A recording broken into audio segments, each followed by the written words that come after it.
Karena cinta sejati itu tidak ada akhirnya sepanjang hayat.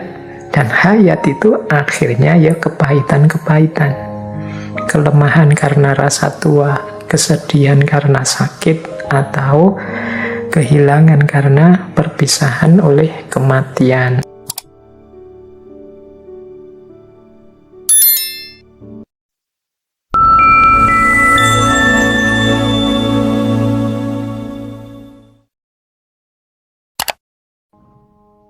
Assalamualaikum warahmatullahi wabarakatuh. Bismillahirrahmanirrahim.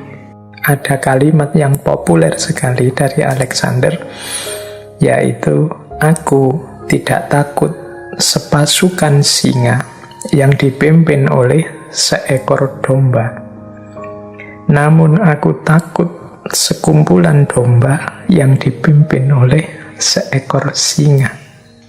Jadi ini dari kalimatnya teman-teman pasti sudah bisa menangkap ya. Jadi sepasukan singa yang dipimpin oleh domba, ya dia akan diatur, diarahkan untuk bervisi dan hidup dengan gaya domba, meskipun hakikatnya dia singa.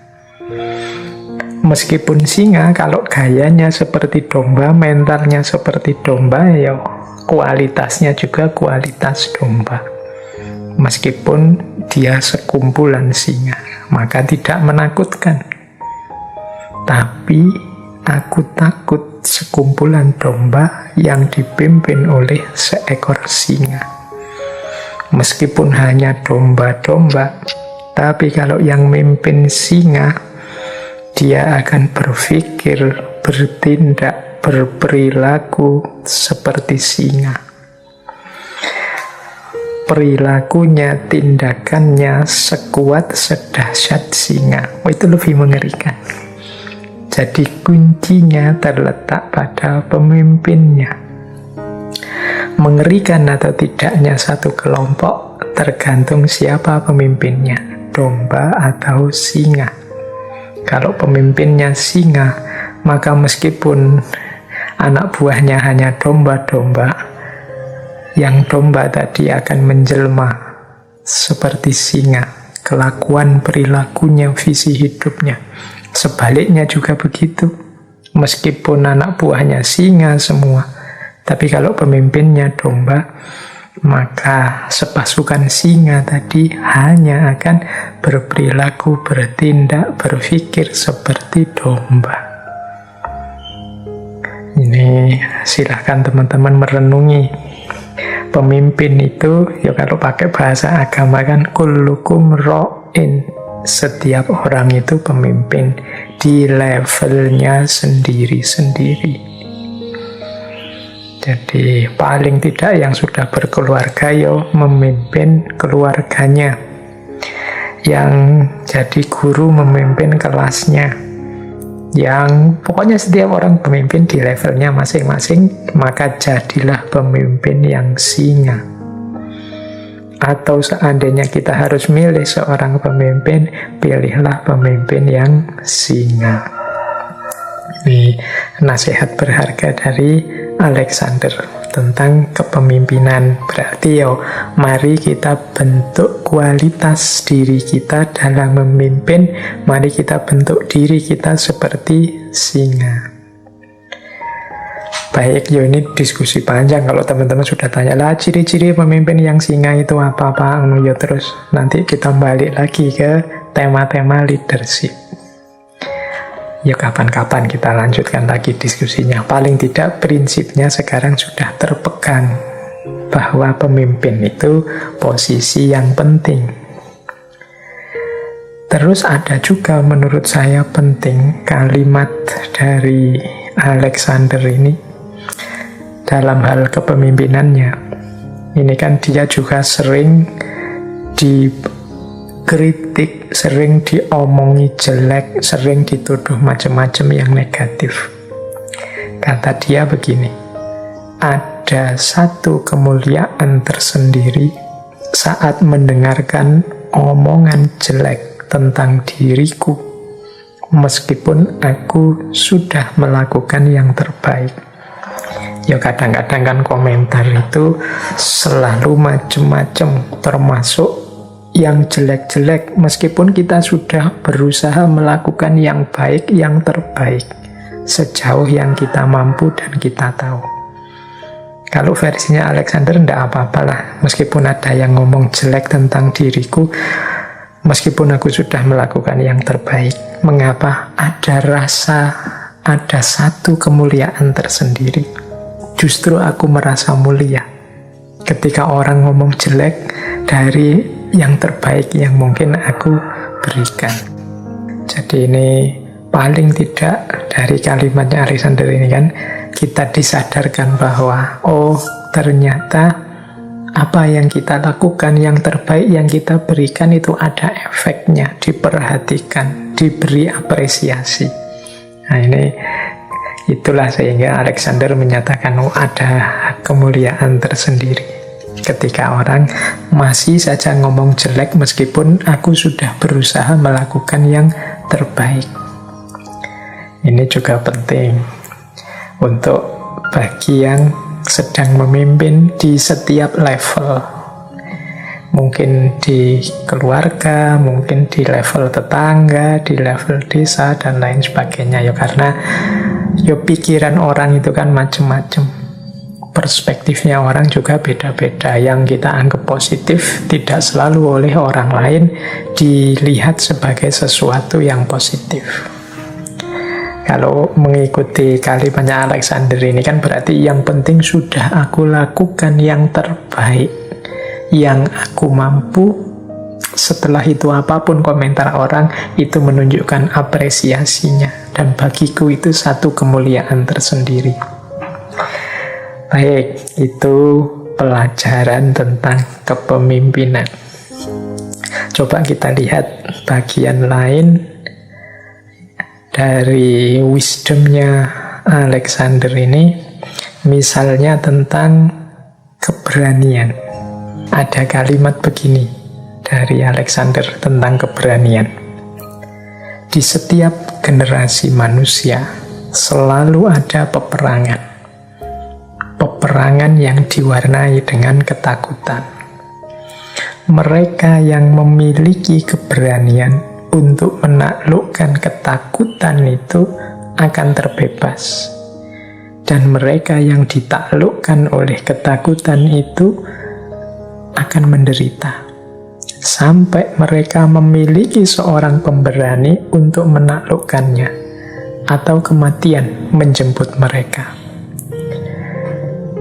Jadi hidup ini isinya dari peperangan ke peperangan. Ya dengan bentuk apapun. Di setiap fase sejarah, fase zaman, itu selalu ada peperangan demi peperangan. Yang dalam peperangan itu selalu diwarnai dengan ketakutan-ketakutan. Dan yang kalah dalam peperangan itu ya orang-orang yang ketakutan ini. Hanya yang berani menaklukkan ketakutan ini, dialah yang akan bebas dan menang. Berarti kalau di satu komunitas, satu kelompok isinya orang takut semua, ya berarti kelompok itulah yang kalah. Sampai nanti dari kelompok yang kalah ini muncul para pemberani yang mengatasi rasa ketakutannya. Atau kalau tidak ada para pemberani, ya sudah tinggal nunggu nasib saja. Kalau katanya Alexander, ya tinggal nunggu kematian demi kematian menjemput. Karena peperangan itu. Berarti apa? Kelemahan terbesar, musuh terbesar kita sebenarnya diri kita sendiri. Mampu atau tidak kita menaklukkan ketakutan dalam diri kita. Orang yang mampu menaklukkan ketakutan-ketakutan dalam dirinya, itulah sebenarnya para pemberani. Jadi ini yang nasihat dari Alexander tentang keberanian. Tidak mungkin hidup kita sukses, tidak mungkin kita jaya, kita menang, kalau kita masih penuh dengan ketakutan-ketakutan. Kebebasan diri kita justru diawali dari kemampuan kita menaklukkan ketakutan-ketakutan itu. Atau kalau kita tidak mampu, ya sudah, terima nasib saja. Berdoa saja semoga muncul para pemberani yang bisa menolong kita dari ketakutan yang mencengkeram kita. Atau ya sudah, pasrah saja nunggu nasib. Ya berarti ya kalau bahasanya Alexander, nunggu kematian menjemput. Hidup penuh ketakutan itu kan hidup yang ya pasti tidak bahagia. Karena dia tidak bebas, bisa jadi nanti jadinya tergantung dengan yang lain, yang tidak seharusnya. Maka dari aspek keberanian, Alexander nantang kita, ayo berani atau tidak engkau menaklukkan ketakutan. Kalimat selanjutnya dia menyatakan begini, kejayaan akan memahkotai tindakan dari mereka yang bekerja keras dan menantang bahaya. Berarti apa? Menaklukkan ketakutan tadi membuat kita bangkit, bekerja keras, dan siap menerima resiko, berani menantang bahaya. Kalau kita sudah seperti ini, tinggal menunggu kejayaan akan memahkotai kita. Tinggal kita menunggu, hidup kita akan sukses. Jadi kata Alexander, dengan prinsip ini kan mampu menaklukkan, bisa dikatakan sepertiganya dunia. Jadi kejayaan akan memahkotai tindakan dari mereka yang bekerja keras dan menantang bahaya. Selanjutnya lebih tegas lagi, setiap kali seseorang bebas dari rasa takut, ia menjadi tak terkalahkan. Orang yang tidak takut apa-apa itu kan mantap, segala langkahnya tidak ragu-ragu, tidak bimbang. Orang yang mantap di setiap langkahnya itu dia pasti tidak terkalahkan. Berpikirnya tidak ragu-ragu, tindakan yang diambil juga mantap. Ini kan kunci kesuksesan. Jadi untuk memaksimalkan berpikir yang tidak ragu-ragu, tindakan yang tidak mantap, tindakan yang mantap itu kan kita harus mengalahkan ketakutan-ketakutan kita. Keraguan-raguan itu kan muncul dari kekhawatiran-kekhawatiran, ketakutan-ketakutan. Saya mau ini Pak, tapi nanti kalau resikonya begini gimana ya?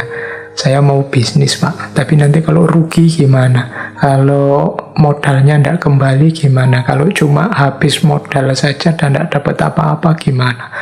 Tapi kok saingannya sudah banyak ya Pak? Tapi kok wis kakean tapi? Isinya ketakutan-ketakutan, akhirnya tidak ngapa-ngapain. Ya ketakutan itu yang menaklukkan kita. Ya tidak mungkin kita sukses, tidak mungkin kita jaya.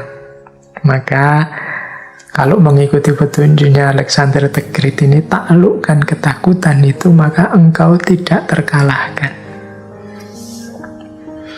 Jadi ini penting untuk psikologi kita menjelang perjuangan menghadapi hidup.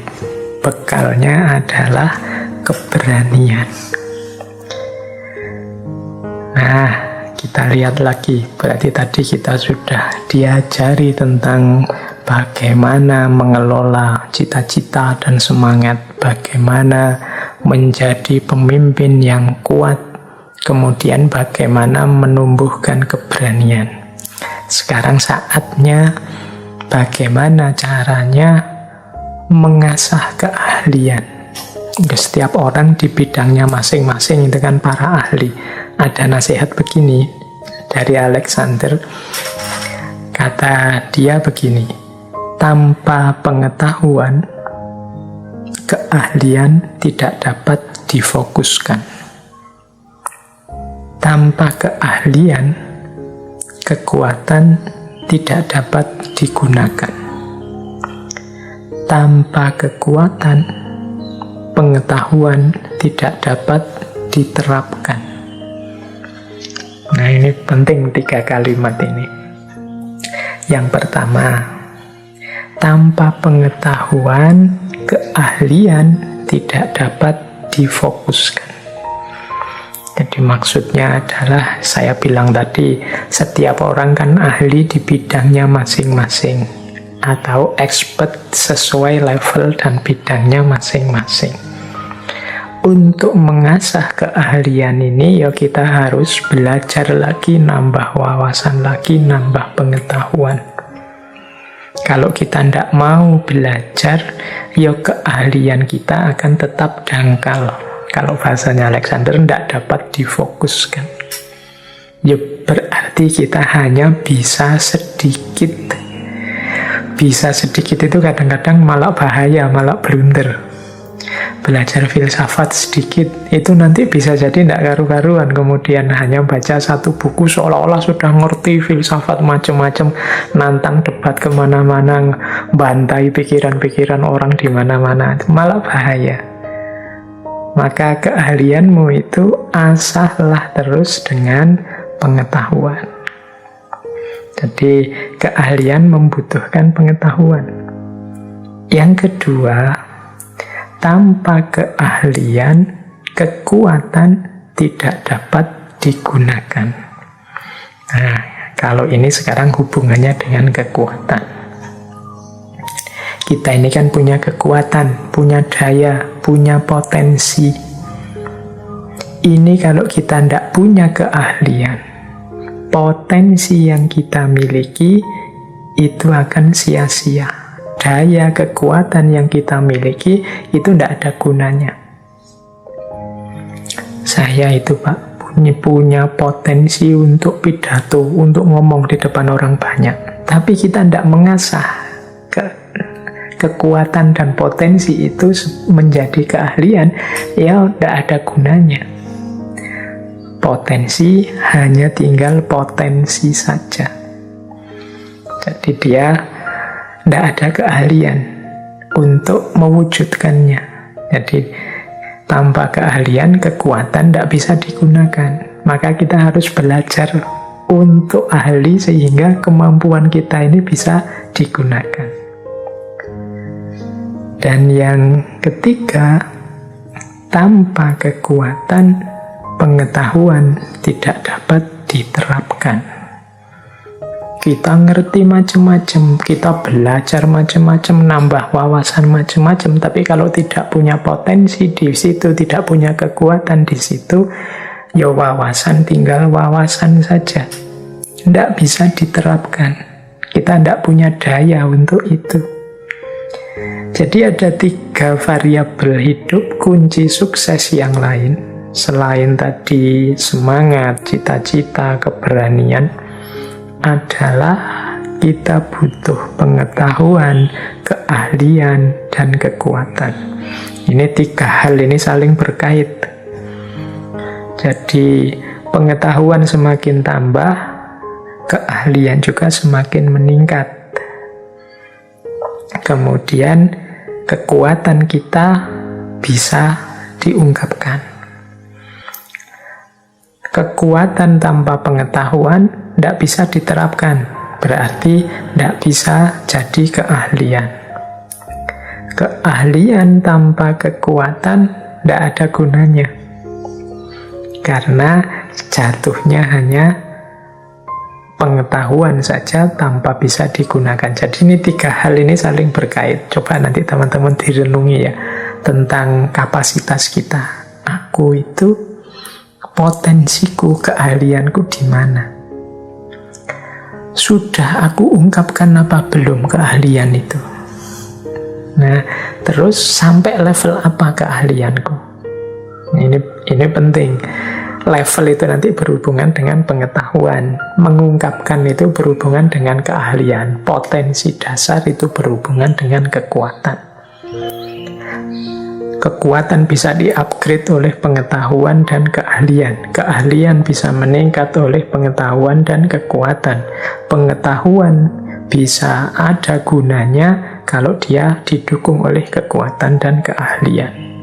Ini masing-masing saling berkait. Jadi pelajaran dari Alexander the Great.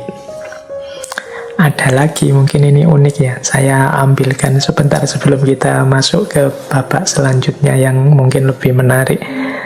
Jadi Alexander si penakluk ini ternyata juga punya unsur-unsur kasih sayang.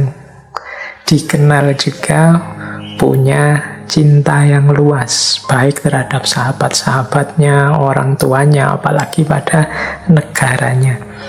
Saya ambilkan beberapa kalimat yang khas dari Alexander tentang cinta ini. Satu ketika dia bilang begini, apapun kepemilikan yang kita peroleh dengan pedang, itu tidak tetap dan sementara. Sedangkan cinta yang kita peroleh dengan kebaikan dan keadilan itu menetap dan tidak akan musnah. Jadi kata Alexander, dengan kalau kita memiliki sesuatu tapi itu hasil dari pemaksaan, dengan pedang itu kan berarti dengan kekerasan, dengan dipaksa, maka dia tidak akan menetap dan sifatnya sementara.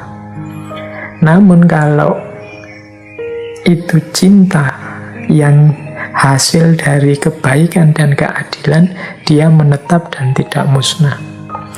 Ini seakan-akan paradoks dengan yang dilakukan Alexander, menaklukkan kemana-mana, pasti juga kisah yang berdarah-darah. Tapi yang pertama memang mode hidup zaman itu, antar kerajaan itu modelnya seperti itu, saling menaklukkan, siapa yang kuat dia yang menang, yang semakin luas wilayah kekuasaannya, mode zaman itu.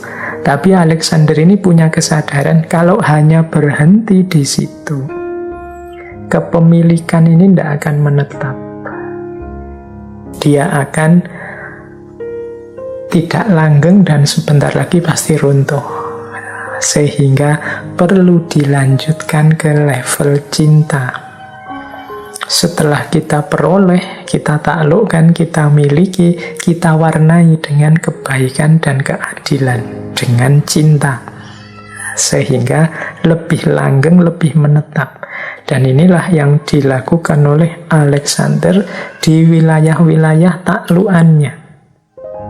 Jadi misalnya di Persia, setelah dia menaklukkan Persia, dia berusaha mengambil hatinya orang Persia. Dia hidup dengan menggunakan baju, cara berpakaian orang Persia. Kemudian ceritanya bahkan Alexander ini meminta diadakan pernikahan massal di Persia. Bahkan dia memaksa para pemimpin Macedonia, 90-an orang dipaksa untuk mengambil istri-istri dari penduduk Persia. Dia juga menghidupkan budaya-budaya Persia. Ini dalam rangka apa?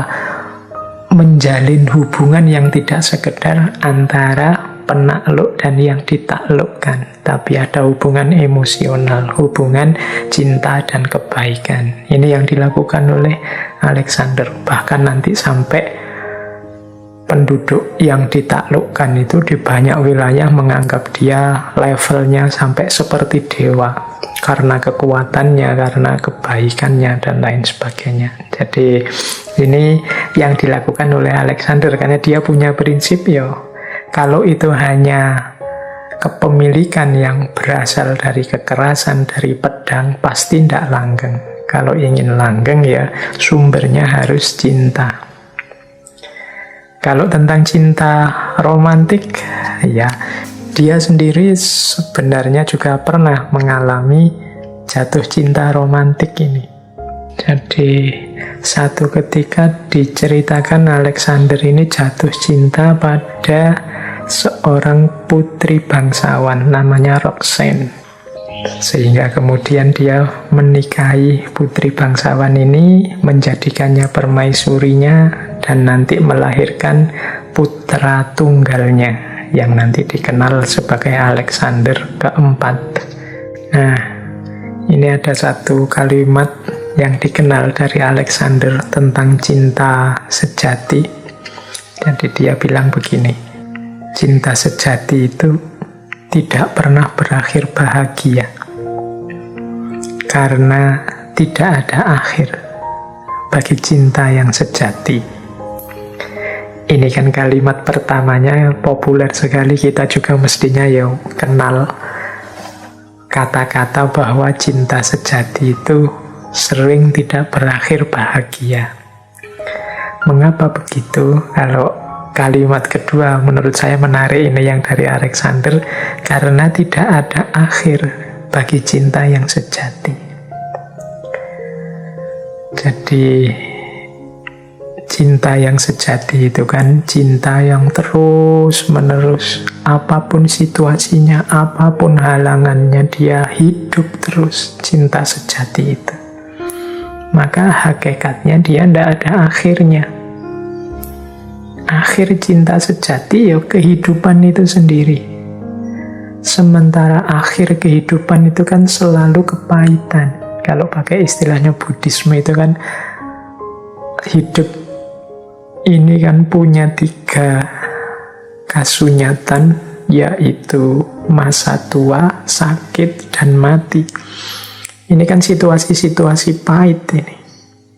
Nah, cinta yang tidak pernah berakhir itu, cinta yang terus-menerus itu, pasti ketemu 3 ini nantinya. Kematian, kemudian sakit, atau masa tua, dengan segala kelemahannya. Karena cinta ini hidup terus, pasti nanti ujungnya 3 ini. Jadi cinta sejati itu tidak kayak di film-film yang happy ending. Dia tidak ada endingnya, selain kehidupan itu sendiri jadi endingnya, yaitu yang diakhiri dengan sakit, mati, atau tua. Nah, maka hakikatnya berarti ya tidak ada cinta sejati yang akhirnya bahagia. Karena cinta sejati itu tidak ada akhirnya sepanjang hayat. Dan hayat itu akhirnya ya kepahitan-kepahitan. Kelemahan karena rasa tua, kesedihan karena sakit, atau kehilangan karena perpisahan oleh kematian. Jadi ini menarik untuk kita renungkan kalimat dari Alexander ini. Kita sekarang melihat beberapa pesan, beberapa wisdom dari kisah. Ini dulu pernah saya sampaikan sedikit waktu kita membahas seorang filosof Yunani yang unik, yang dikenal sebagai tokoh sinis, yaitu Diogenes. Jadi ada cerita pertemuan antara Alexander dan Diogenes. Ini dulu pernah saya ceritakan tentang filosof yang namanya Diogenes ini. Ini sama sekali kebalikan dari Alexander, gaya hidupnya. Kalau Alexander kan raja besar, pemilik dunia, penguasa dunia. Kalau Diogenes ini orang yang hidupnya di dalam tong-tong sampah, hanya ditemani oleh seekor anjing dan 1 buah lampu. Jarang pakai baju, agak uraan, cara berpikirnya alternatif. Dulu kita masukkan ke tokoh-tokoh alternatif. Silahkan diulang untuk membahas tokoh ini. Dulu pernah kita bahas Diogenes ini. Dia ini unik, sampai orang menyebutnya sebagai anjing. Tapi dia tidak marah karena dia punya filosofi sendiri tentang anjing. Kalau kita dimaki-maki sebagai anjing kan terus kita marah. Tapi kalau Diogenes dia malah senang saja, bisa menikmati karena dia punya filosofi sendiri tentang anjing. Bahkan ada satu cerita, mungkin dulu pernah saya ceritakan ya, satu ketika ada orang tentang memanggil dia anjing, wahai engkau si anjing. Terus dia datangi orang itu, terus dia jongkok, terus dikencingi orang itu. Orangnya marah-marah ini. Kamu kok malah ngencingi aku, dasar anjing ini. Jawabannya Diogenes, lah iya karena saya anjing itu, makanya saya kencing sembarangan.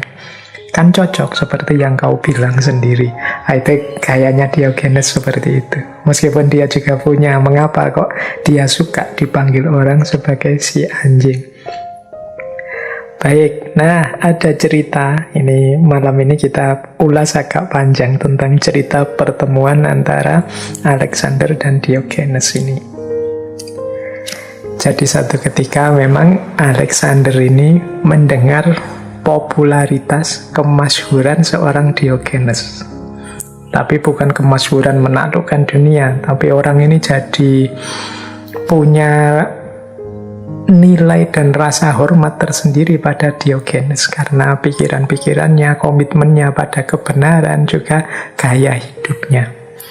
Ini saya membayangkan Diogenes ini seperti tanggapan kita pada orang-orang tertentu yang agak aneh, yang kemudian kita sebut ini orang ini rada wali. Nah, posisi Diogenes zaman itu seperti itu. Karena dia ini bahkan dikenal jarang pakai baju, ya hanya pakai bawahan saja. Tidurnya juga di dalam tong. Kemudian filsafatnya juga bukan pikiran-pikiran tertib bangsawan seperti gagasan-gagasannya Socrates. Dia agak unik dan uraan. Nah, ini popularitas seperti ini menarik perhatian Alexander. Jadi Alexander yang masih muda itu seneng dengan gaya-gaya seperti Diogenes ini. Mungkin seperti teman-teman yang muda-muda ini kan juga suka kalau ada cerita-cerita, wah ini ada wali di sana, ada orang besar di sana yang unik, yang tidak seperti orang biasa. Itu biasanya yang muda-muda kan tertarik untuk datang. Nah, ada beberapa pelajaran dari kisah dialog antara Alexander dan Diogenes ini. Ya, ini saya ambil dari beberapa sumber tentang percakapan ini. Kita lihat ya fragmen-fragmennya. Jadi Alexander ini sebelum dia berangkat melakukan penaklukan ke seluruh dunia, dia ambil waktu sebentar untuk menemui Diogenes di tempatnya. Nah, setelah dia sampai melihat Diogenes, kok Diogenes ini diam saja, kok ndak keluar dari tongnya kemudian berdiri kemudian memberi penghormatan, tapi dia santai saja, diam saja meskipun didatangi Alexander dan jenderal-jenderalnya. Padahal saat itu Alexander sudah dikenal sebagai raja besar. Jadi dia sudah punya gelar the Great, orang besar, orang agung. Meskipun sebelum menaklukkan kemana-mana yang sangat luas. Nah, terus ditegurlah si Diogenes ini oleh Alexander. Mengapa Anda kok diam saja saya datang? Jangan-jangan engkau tidak sadar ini siapa yang sedang menemuimu saat ini. Ya, Diogenes ini kemudian menengok pada anjingnya. Karena dia selalu ditemani anjing kemana-mana. Terus dia bilang pada anjing itu, dengarlah apa yang dikatakan oleh orang bodoh ini. Dia bilang, aku tidak tahu siapa dia. Faktanya sebenarnya dia tidak tahu siapa dirinya. Apa yang harus kulakukan terhadap orang bodoh ini? Nah, ini kalimat pertama sudah nyindir. Jadi tadi Alexander bilang, mungkin kamu tidak tahu siapa yang sedang kau hadapi. Kata Diogenes, sebenarnya dia sendiri tidak tahu siapa dirinya. Oh, ini kan kritik dari Diogenes pada Alexander.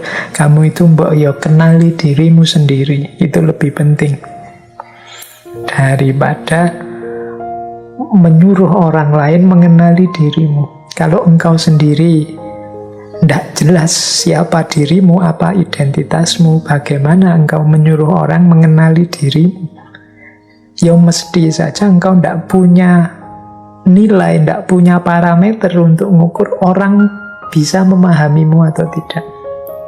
Ini kan penting, kadang-kadang kita itu ingin orang lain memahami kita. Tapi sebenarnya apakah kita sudah memang paham tentang diri kita? Kalau kita belum paham tentang diri kita, bagaimana kita nyuruh orang lain paham tentang diri kita? Jangan-jangan ketika orang lain memahami kita, akan kita salahkan terus dia. Kita anggap dia tidak ngerti tentang kita. Jangan-jangan malah kita yang sebenarnya tidak ngerti tentang diri kita. Sehingga kita tidak tahu apakah penilaiannya orang lain terhadap kita itu benar atau salah. Jadi ini kalimat pertama menurut saya sudah dahsyat dari seorang Diogenes kepada Alexander. Nah, terus Alexander memperkenalkan dirinya. Saya itu raja besarnya Yunani, aku itu Alexander Agung, Alexander the Great. Nah, terus Diogenes jawab, apakah engkau mendengar itu? Kepada anjingnya lagi-lagi. Ini roto melecehkan ini ya, diajak ngomong rojo, malah dia malah nengoknya kepada anjingnya. Apakah engkau mendengar itu? Pria ini menganggap dirinya sebagai orang yang agung, orang yang besar, sebagai orang hebat. Hanya orang kerdil yang mengaku-ngaku diri sebagai orang hebat. Semakin besar rasa rendah diri seseorang, semakin mulai mereka memproyeksikan diri sebagai lebih tinggi, lebih besar. Nah, ini sindiran pertama. Ketika Alexander memperkenalkan dirinya, aku ini orang agung, Alexander the Great, Alexander yang agung. Terus disindir oleh Diogenes, hanya orang kerdil yang suka menyebut-nyebut dirinya sebagai orang besar. Hanya orang rendah diri yang tidak percaya pada dirinya sendiri yang suka membesar-besarkan dirinya. Kalau orang sudah yakin dengan kebesarannya, itu kan dia tidak perlu sebutan orang, tidak perlu panggilan orang. Dia yakin dirinya sudah besar. Tapi biasanya yang masih kemaruk dengan gelar, dengan sebutan, dengan panggilan, itu orang-orang yang belum yakin benar tentang kebesaran dirinya. Mungkin Diogenes ini mbok sudah memperkenalkan diri, aku Alexander gitu aja kan tidak masalah. Bahwa orang lain mengakui engkau sebagai the great itu ya urusan lain, tapi engkau sendiri tidak butuh itu karena engkau yakin dengan kebesaranmu. Kalau masih butuh sebutan-sebutan itu ya kemungkinan belum percaya diri dengan kebesarannya sendiri. Terus dilanjutkan Diogenes begini, terus gunanya apa engkau datang padaku? Aku ini lelaki miskin, tidak punya apa-apa. Satu-satunya yang aku miliki hanya pelita ini, lampu kecil. Yang satu-satunya mendampingiku di seluruh dunia ini ya hanya anjing ini. Yang aku ini hidupku telanjang, tidak punya baju-baju kebesaran apapun. Untuk apa engkau datang ke sini? Nah, ini juga sindiran. Engkau yang begitu besar, begitu luar biasa, ngapain capek-capek datang padaku yang tidak ada apa-apanya?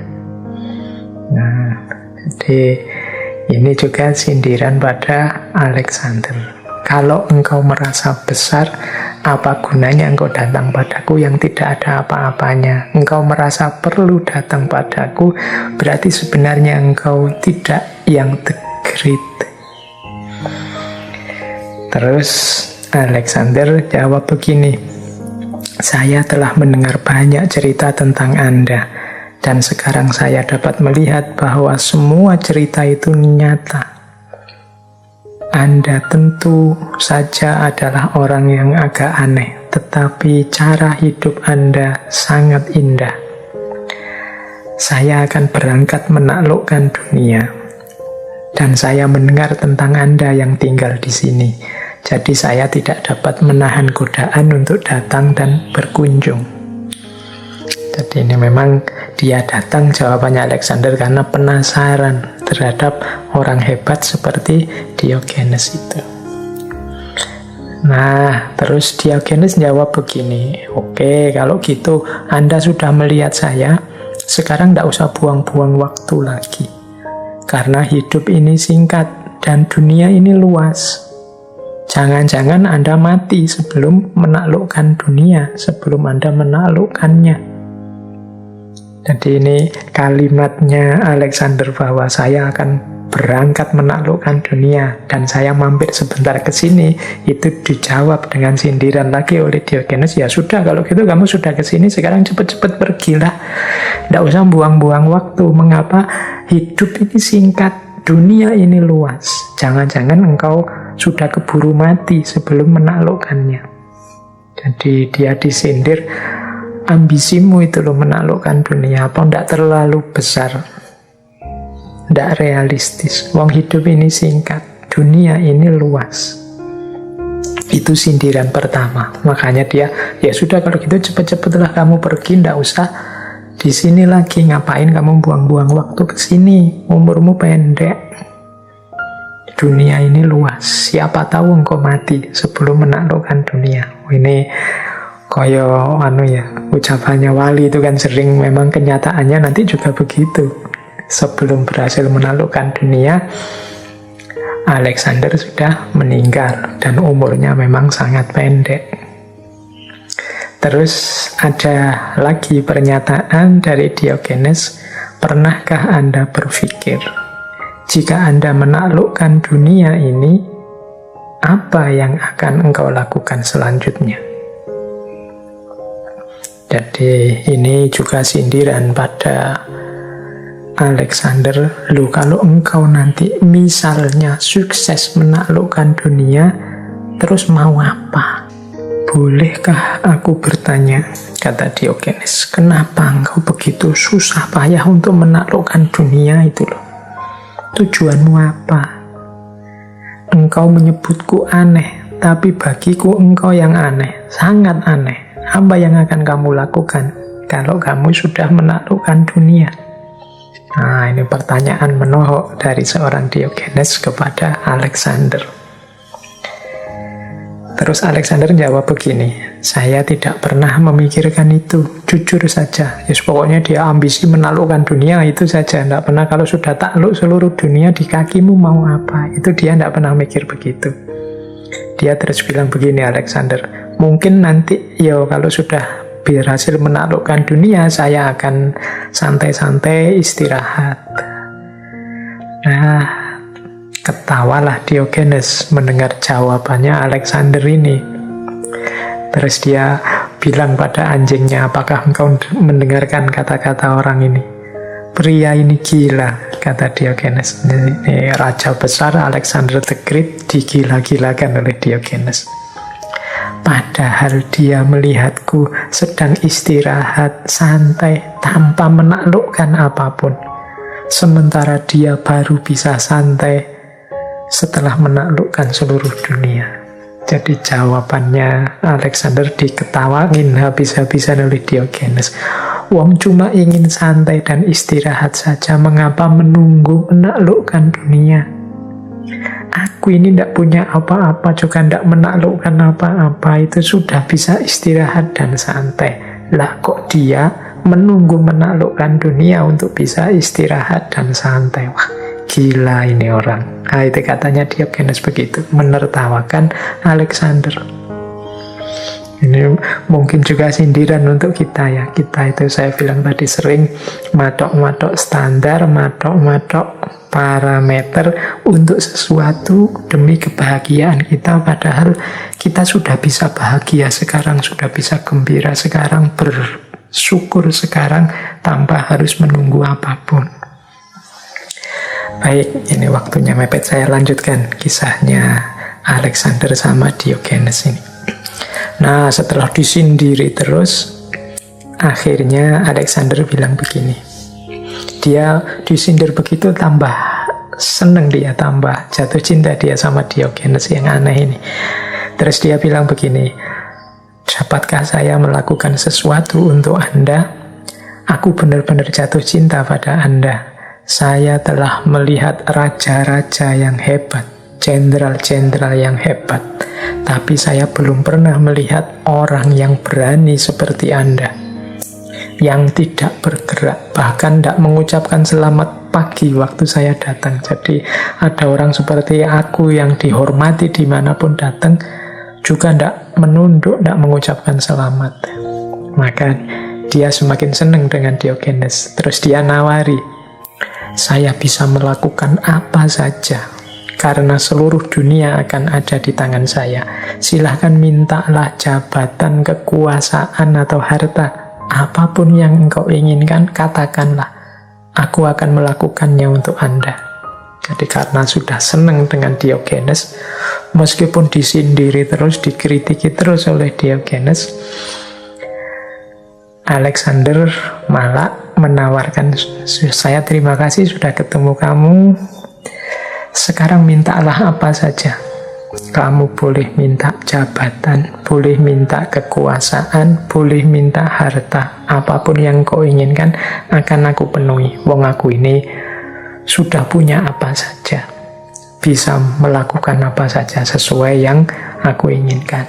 Nah, ini saya tidak tahu kalau kita yang ditawari mungkin ya terus diminta semua, ya jabatan, ya kekuasaan, ya harta. Tapi sayangnya yang ditawari ini Diogenes. Jadi terus Diogenes hanya senyum, kemudian menghadap lagi pada anjingnya. Terus dia bilang, benarkah begitu? Akhirnya dia jawab pada Alexander, kalau begitu lakukanlah satu hal. Berdirilah agak jauh dari saya karena Anda menghalangi matahari. Ini saya pagi ini sedang berjemur. Nah, yang begini saja kok Anda tidak paham. Jadi ditawari jabatan, kekuasaan, atau harta, malah dia minta, Alexander, saya hanya minta mbok kamu minggir sedikit, mundur sedikit, karena kamu berdiri di depan saya pas ini menghalangi matahari.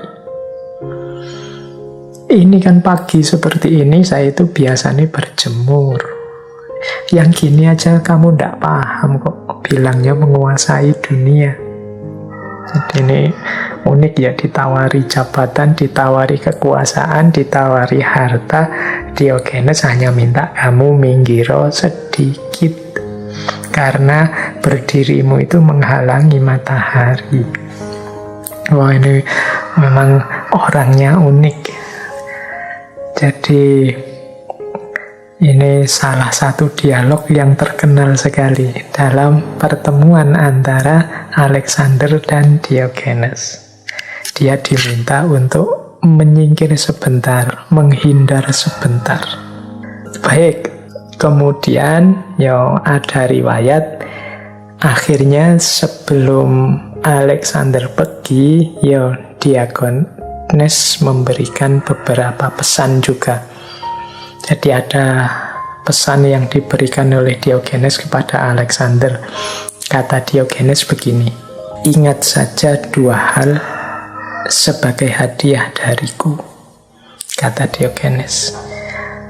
Yang pertama, tidak ada orang yang bisa menaklukkan dunia. Dunia ini tak terukur luasnya dibandingkan kita yang kecil. Kehausan menaklukkan dunia akan membinasakanmu sendiri. Setiap orang yang pergi untuk menaklukkan dunia telah mati frustasi. Ini pesan penting dari Diogenes kepada Alexander, bahwa tidak mungkin orang bisa menaklukkan dunia. Apa sih definisi menaklukkan itu? Menguasai, menjajah, mengatur, atau apa? Dunia ini bahkan sangat luas. Mungkin secara politik, satu pemerintahan, satu kerajaan bisa dikalahkan. Tapi apakah itu bisa disebut menguasai dan menaklukkan? Apakah dunia itu hanya dimensi politik saja, atau dimensi budaya juga, atau dimensi sosial juga, atau dimensi psikologis juga, belum dimensi-dimensi yang lain, ada dimensi spiritual, ada dimensi rohani, banyak sekali. Dunia ini sangat kompleks, tidak terukur dibandingkan kita manusia yang kecil. Kalau menang perang mungkin bisa, tapi menaklukkan dunia semuanya, seluruhnya tidak akan mungkin. Kehausan untuk menaklukkan seluruh dunia ini, kata Diogenes, hanya akan membinasakanmu. Jadi ini sebenarnya isyarat bagi Alexander dari Diogenes, mbok jangan bunuh diri, jangan melakukan sesuatu yang akan membinasakanmu sendiri. Ini pesan pertama. Pesan kedua, kata Diogenes, engkau kalau sudah berangkat menaklukkan dunia, tidak akan bisa kembali ke rumah. Ambisi akan membawamu terus semakin jauh. Ambisi akan selalu memberitahu kepadamu, hanya beberapa mil lagi, dan engkau akan terus mengejarnya tanpa akhir. Dan akhirnya yang engkau kejar hanya bayangan semu. Jadi ini pesan yang kedua, ini persis seperti firman Allah itu kan di surat At-Takasur. Alhaakumut takasur hatta zurtumul maqabir. Jadi manusia itu punya watak yang tidak ngerti kapan harus berhenti. Ingin nambah terus. Sehingga sampai dikubur, sampai mati. Akhirnya dia tidak sempat gembira, tidak sempat bahagia. Kata Diogenes juga begitu, kalau kamu sudah berangkat dengan iringan ambisimu untuk menaklukkan dunia yang sangat luas, yang tidak mungkin sebenarnya bisa engkau jangkau, pasti engkau tidak akan kembali ke rumah. Mengapa? Karena ambisimu akan selalu ambisi sebentar lagi, nambah sedikit lagi. Mumpung sampai di sini, itu sekalian juga. Terus begitu, tidak ada akhirnya. Sampai akhirnya engkau hanya mengejar bayangan semu. Jadi batas yang disebut sukses itu akhirnya tidak ada. Tadi di depan kita ngomong macam-macam kesuksesan, kejayaan, cirinya dan batas akhir sukses dan jaya itu semu. Nah, ini pesannya Diogenes pada Alexander. Ini mungkin juga pelajaran yang berharga untuk kita. Jangan sampai kita hanya mengandalkan ambisi. Jangan sampai kita lupa untuk kembali ke rumah. Jangan sampai kita kehilangan rem kita sehingga kita tidak tahu kapan harus berhenti. Ambisi kita nambah terus. Kita selalu takasur, selalu ingin tambah banyak. Ambisi selalu bisi kita. Sebentar lagi, mbok nambah ini lagi. Akhirnya hidup kita isinya hanya dapat capeknya saja, lelahnya saja. Kita tidak sempat menikmati hidup, tidak sempat bahagia, dan tidak sempat bersyukur. Kata Diogenes, ingatlah dua hal ini sebagai hadiah dari orang yang miskin, dari orang yang bukan siapa-siapa. Baik, ini riwayat dari pertemuan Alexander dan Diogenes. Sampai nanti, kemudian Alexander terakhir tanya, wahai Diogenes, seandainya ini engkau diberi kesempatan untuk tidak menjadi Diogenes, engkau ingin jadi siapa? Ini sebenarnya diam-diam Alexander itu ingin jawabannya Diogenes itu, aku ingin jadi orang besar sepertimu, jadi Mungkin Diogenes the Great, bayangannya Alexander begitu. Tapi jawabannya Diogenes ya, kalau aku tidak menjadi Diogenes, aku tetap ingin menjadi Diogenes. Jadi jawaban ini menunjukkan bahwa Diogenes itu orang yang sudah merasa puas, orang yang kalau bahasa sufi itu makomnya adalah makom ridho. Jadi dia sudah ridho pada apapun ketetapan Allah tentang dirinya, terhadap dirinya. Dan mentalnya, kalau bahasa akhlak itu dia sudah qanaah, sudah merasa cukup dengan apapun yang saat ini dia miliki. Nah, setelah Diogenes menjawab seperti itu, Alexander terus menimpali, "But truly, if I were not Alexander, I wish I were Diogenes." Sebaliknya Diogenes, sejujurnya, kalau aku bukan Alexander, aku ingin menjadi Diogenes. Jadi kalau Diogenes sudah puas, selesai dengan dirinya, Alexander merasa, ya kalau aku bukan Alexander the Great yang seperti ini, aku ingin menjadi Diogenes. Mungkin ada banyak hal ideal dari diri Diogenes yang diimpikan oleh seorang Alexander. Apalagi Alexander ini muridnya Aristoteles. Jadi ada kualitas-kualitas kebijaksanaan, ada kehausan-kehausan akan wisdom dalam dirinya, yang itu banyak dia temukan dalam diri Diogenes. Jadi ada riwayat saat sebelum meninggal, Alexander ini berpesan begini, "Kuburkanlah aku dan janganlah membuat monumen apapun. Biarkan tanganku tampak menjulur keluar, sehingga orang-orang tahu ia yang menaklukkan dunia tidak membawa apapun saat mati."